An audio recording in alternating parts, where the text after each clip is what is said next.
This is not a course on learning strategic doing. So there's other courses that are designed around strategic doing. So this course, the first day, is really for those of you who've gone through strategic doing.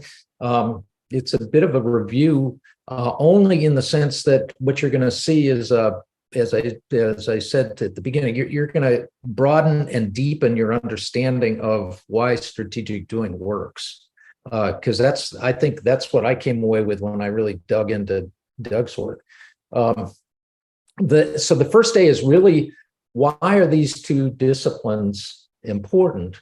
And what's very clever also is Doug brings in the moral dimension of this work in a very, very smart way, I think. And I'll leave that to the side. But that's,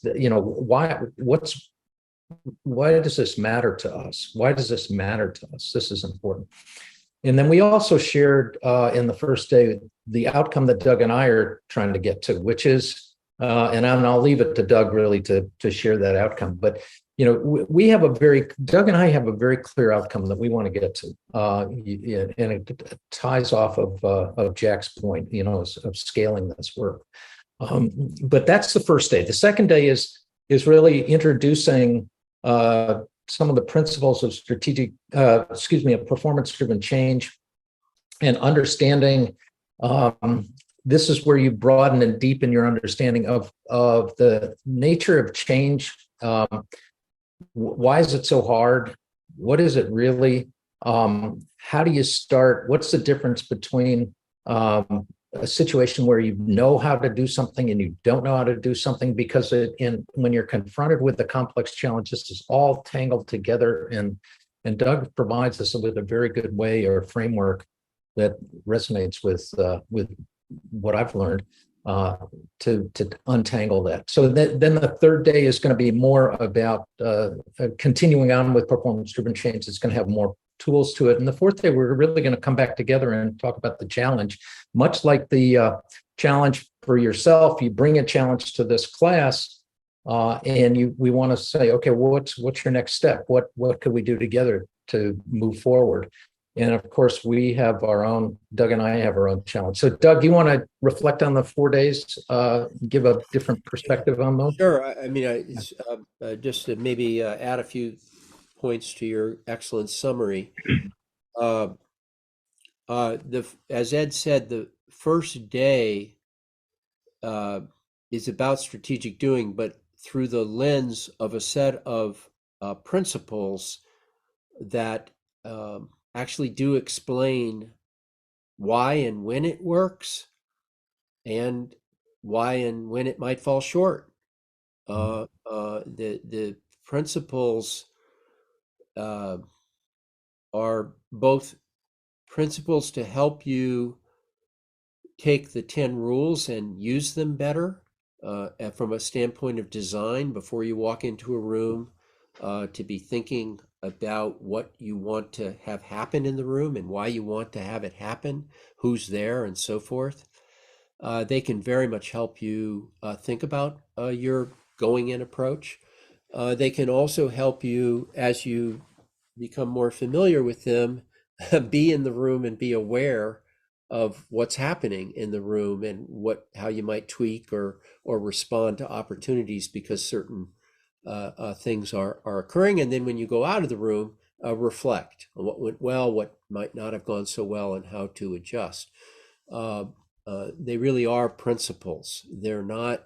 We talked in the first day about the difference between principles versus cookbooks, and these they're not cookbooks. They're principles.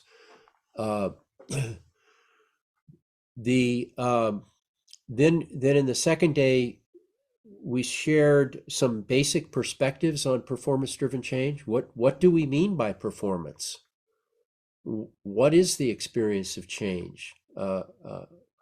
Where particularly in these complex situations, as Ed said so well, where do you have shower curtain opportunities? These are things you actually do know how to do.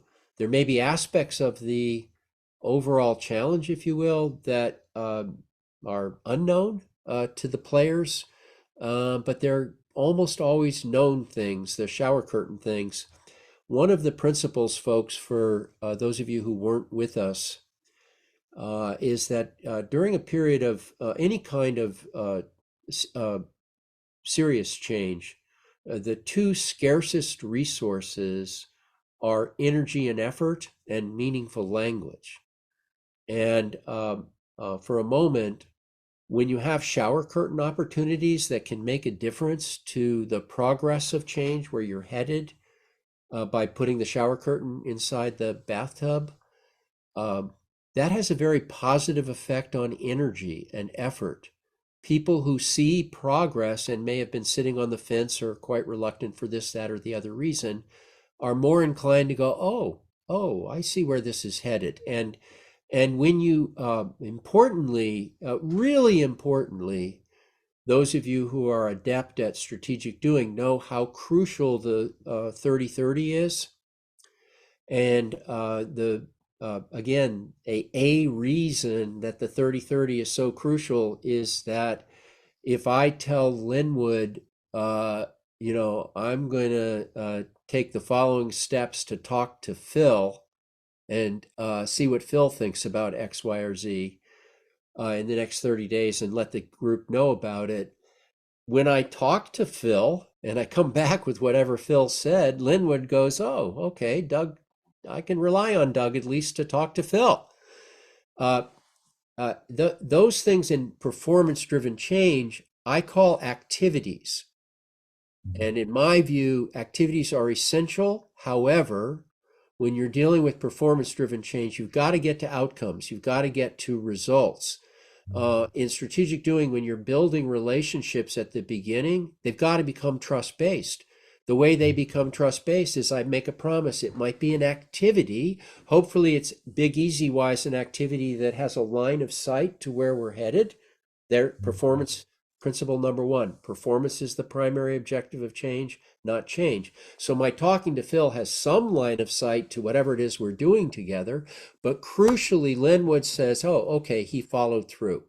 And so as we go through the strategic doing thing, that helps to build energy. That helps to keep performance as the primary objective. Those are just two of the 10 principles, but hopefully it gives you a flavor of what we do on the first day. And as we move into performance-driven change, what I'm trying to do is give some basic perspectives that are built out of those principles. Then when we move into day 3, as I said, day 2 and day 3, a little bit of 4, are about performance-driven change.